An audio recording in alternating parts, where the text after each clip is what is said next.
Macy's at the Colonnade and traveled there. She then traveled to Target on 280, where she purchased some granola bars and Cheez-Its. From there, she remained in the parking lot at that shopping center until 9:21 p.m.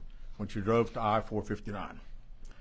Carlee communicated on her cell phone with individuals known to her while on her path of travel up to the point of calling 911 at 9:34 p.m. And at this time, we will play the 911 call in its entirety.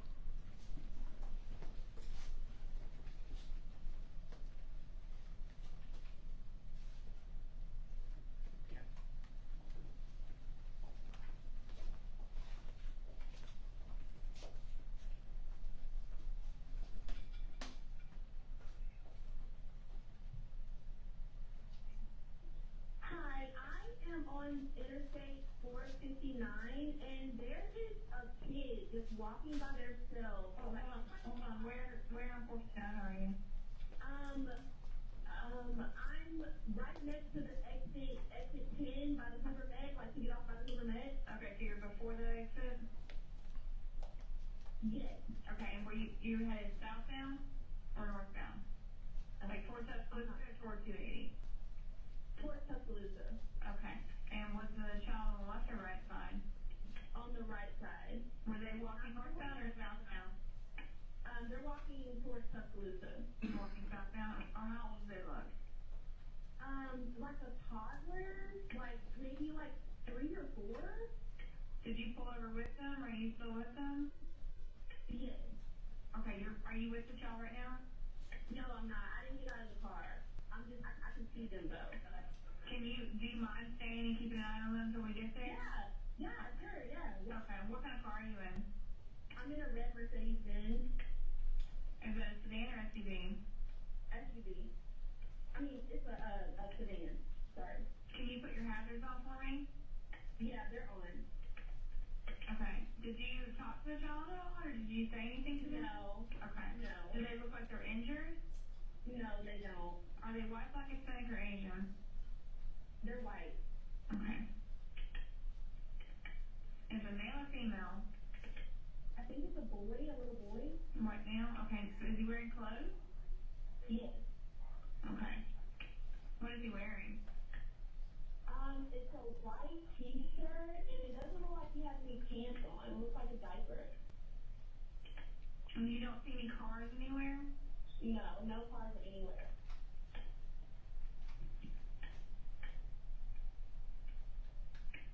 Okay. My name is Carlee Russell. And you don't see any injuries on the child from where you're at, correct? No, but I can't really see them that good. Okay, try to keep an eye on them for the best that you can, because I don't want you to lose track of them. Okay. All right, and do they have shoes on? No. Shoes? Not that I can see. I can't really see that one. Okay. All right, I've got them on the way, okay? Just try to keep an eye on them, but the officers are on the way, okay? Okay, thanks. Thank you. Okay, bye. Carlee called a relative after speaking with the 911 operator. She went missing during that conversation sometime after 9:36 p.m. Traffic camera footage was obtained which depicted this portion of the incident, and that footage was analyzed as part of the investigation in conjunction with the 911 call and cell phone data to accurately determine the time frame.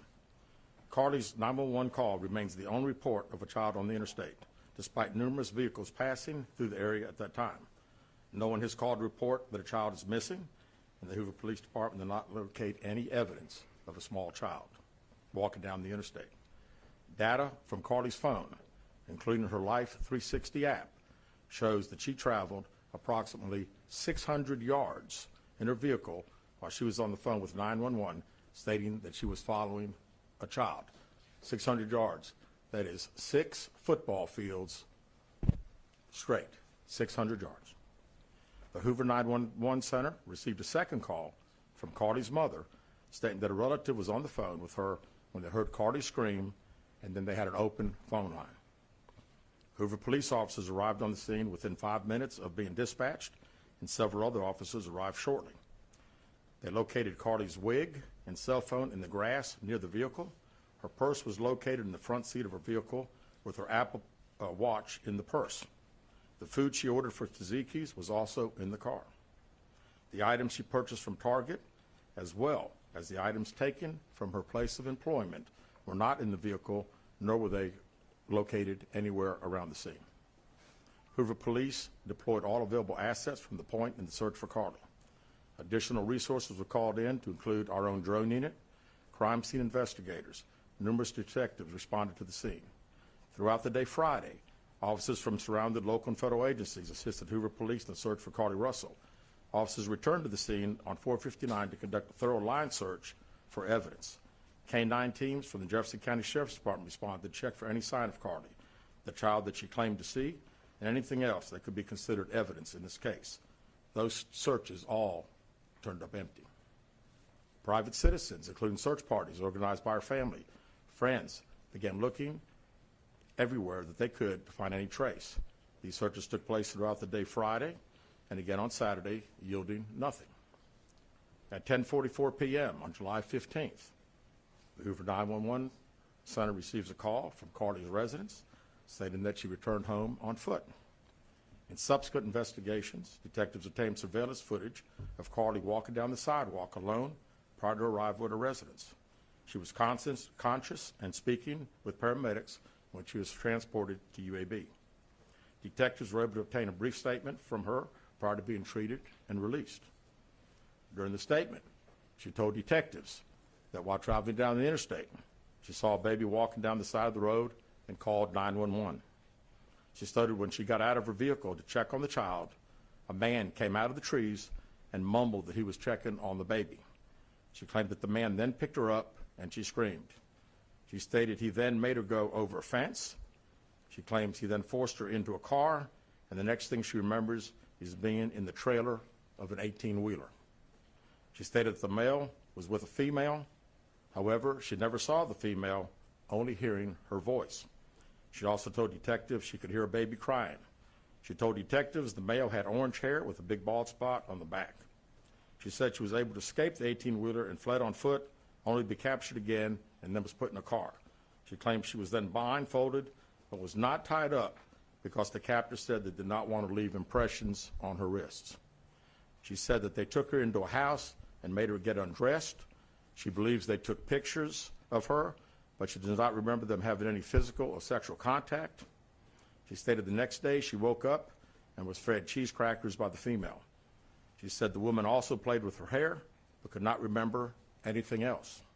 At some point, she was put back in a vehicle she claims was able to escape while it was in the West Hoover area. She told detectives she ran through lots of woods until she came out near her residence. During this interview, detectives noted that Carlee had a small injury to her lip, and she claimed that her head was hurting. She also had a tear in her shirt. Detectives also noted that she had $107 cash in her right sock. Out of respect for Carlee and her family, detectives did not press for additional information in this interview and made plans to speak with her in detail after giving her time to rest. Detectives continue analyzing data from Carlee's cell phone that was left behind at the scene. We enlisted the help of the United States Secret Service in conducting this analysis. Part of what data includes several internet searches in the days leading up to her disappearance that I think are very relevant to this case. On July 11th at 7:30 a.m., the term, "Do you have to pay for an Amber Alert?" was searched. On July 13th at 1:03 a.m., the day of her disappearance, the term, "How to take money from a register without being caught," was searched. On July 13th at 2:13 a.m., the day of her disappearance, the term Birmingham bus station was searched. On July 13th, 2:35 a.m., a search for a one-way bus ticket from Birmingham to Nashville was conducted with a departure date of July 13th. On July 13th at 12:10 p.m., a search for the movie Taken, a film about abduction, was conducted. There were two searches related to Amber Alerts on a computer at Carlee's place of employment including one regarding the maximum age of an Amber Alert. There were other searches on Carlee's phone that appeared to shed some light on her mindset, but out of respect for her privacy, we will not be releasing the content of those searches at this time. We've asked to interview Carlee a second time, but have not been granted that request. As you can see, there are many questions left to be answered, but only Carlee can provide those answers. What we can say is that we've been unable to verify most of Carlee's initial statement made to investigators, and we have no reason to believe that there is a threat to the public safety related to this particular case. Thank you very much. With that, we'll open the floor for some questions. Please raise your hand and I will call on you. Carol.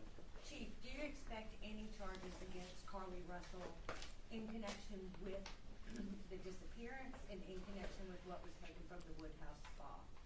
Right now, our focus is to determine those 49 hours, so the investigation continues. So to be perfectly honest with you, that hasn't even entered our mind or been discussed. One more question. Is it surprising to you that the family has not been cooperative in returning to be questioned? Well, I think the family has stated to us that they didn't think that in her mental state right now, because of trauma of the incident, that she's not ready to talk, is what we've been told. Go ahead, sir. Yeah, question for Chief. You stated that the abductor had orange hair. Was this abductor black male? Was it female? Black female? White female? I believe it's a white male. Am I correct by saying that? Was it ever? Yeah, white male. Is this alleged abductor yet on the loose in the Hoover area? Don't believe so. Yes, ma'am. Chief Brittany Gill, WBRC. Has a toxicology report been done, and were any drugs or illegal substances found in her system? We have no report of that. Is any indication of mental illness in this case? Not that I'm aware of. Lisa. There's been a concern in the community that if this turned out not to be a true story, that the next time a young woman of color was missing, that it might not be taken seriously. How would you respond to that? I'd respond to say that we investigate every crime to the fullest, just like we have this one. Right here. Was she traveling with anyone since, excuse me, was she traveling with anyone since the time she disappeared, to your knowledge? And not to my knowledge. Right here. Chief, I know you said you weren't able to verify a lot of aspects of the story. Where do you think she went, and how would you characterize what happened here? You know, that's the $100 question. You know, we pretty much know exactly what took place from the time she left work until she got on the 911 call, and we can see getting out of the car on the interstate from that footage. And after that, I think she only knows. We don't know. Well, one quick follow-up. Her parents. Did you speak with Carlee's parents, and why do you think it is they were so adamant that there was an abductor here? Yeah, I think parents are believing what their daughter's saying, and we've had a very good rapport with the parents, met with them on several occasions. I've talked to them today a few times, and to make them understand that we're under pressure from our community, not only in our community of the state, but nationally when the story hit. And I just wanted them to understand that today we were going to have a press conference, and what we were going to detail today are facts. And everything that I've told you today is actual facts. It's not innuendos. It's not what I think. It's not what these detectives think. It is the factual information that we have. Chief Brittany Gill, WBRC. How much time do you think you'll give the family before going back to Carlee for a sentencing? Well, I think our detectives have talked to the parents, and we're ready. We're ready to talk as soon as she's ready. So, you know, she called right now. We're ready. You had one word to describe what went on. What would that word be? How about unknown? You know, we know the facts that we have. Everything else is unknown at this time. In the back. What have the past few days been like for you, your department? This has been a stressful search, hasn't it? Well, absolutely. And again, the focus of the investigation that Thursday when she went missing, of course, the focus was to get Carlee home. That's what we want all. We wanted her safe and sound. And that's all happened. And then, of course, this has gotten to be not only a local, state story, but a national story. So, you know, it is. It's a lot of stress on everyone in the Hoover Police Department, and the mayor, to every citizen here. We want to know the truth. As you stand here, are you frustrated? I wouldn't say I'm frustrated. I mean, I'm very happy that Carlee's home. That was the main ingredient here. And then we'll figure it out. I promise you that. We'll end up figuring it out.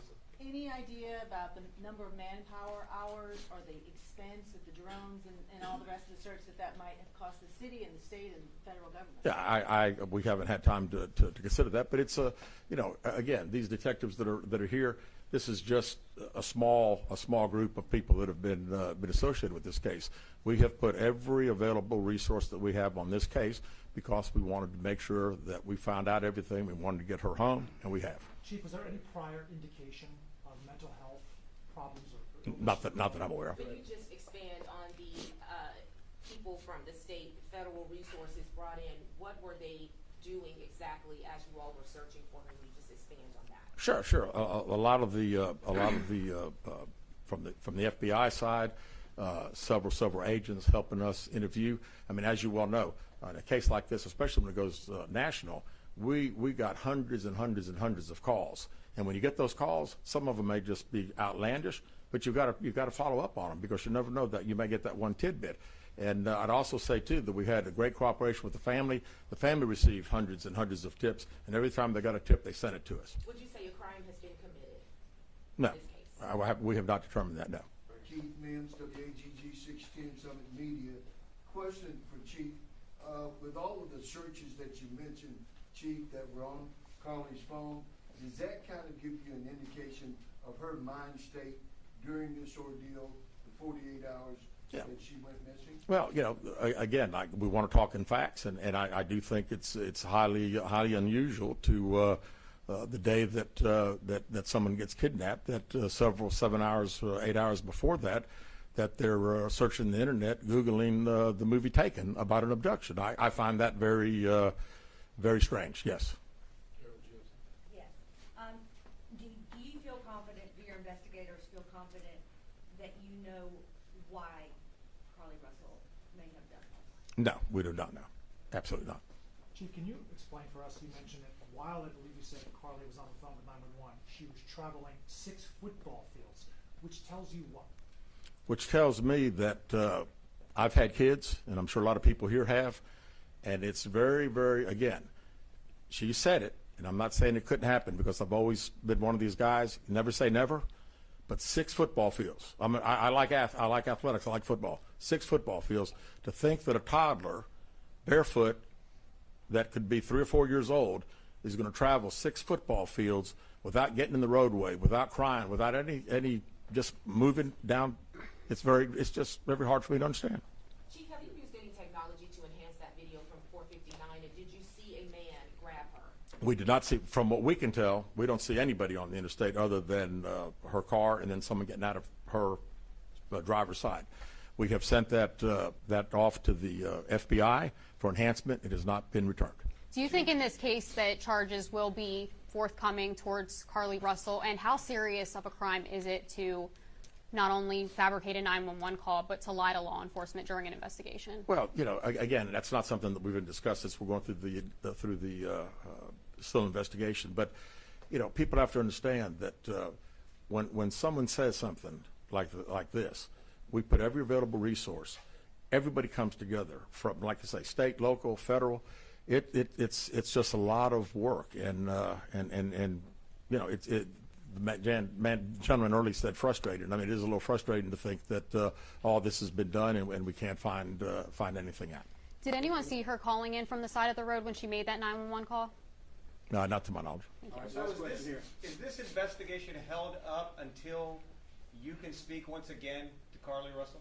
Well, there's a few things that we're still doing, but obviously we want to talk to Carlee as soon as we can and do an in-depth interview. And at that time, I think we'll have these investigators doing some other things. So that's all the questions we're going to answer today. We appreciate you guys coming, and we'll be following up with y'all later. Thank you so much.